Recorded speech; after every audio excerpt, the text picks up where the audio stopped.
राज्यातला पाऊस डिसेंबरपर्यंत मुक्कामी राहण्याचा अंदाज हवामान विभागानं वर्तवला अंदाज।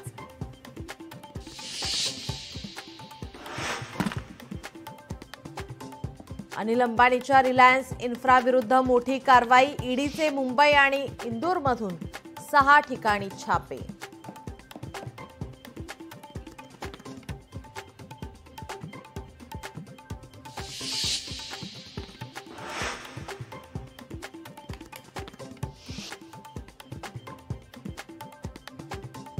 आझाद मैदानातील चिखलामुळे शिंदेंचा दसरा मेळावा आता नेस्कोमध्ये पूरग्रस्त भागातील कार्यकर्त्यांना मुंबईमध्ये न येण्याचं आवाहन।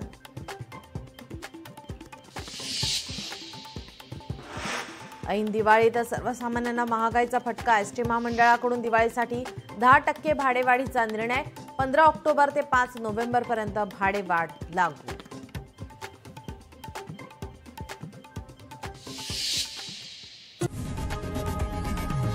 लोकशाही मराठी ऐका, पहा, जागरूक रहा।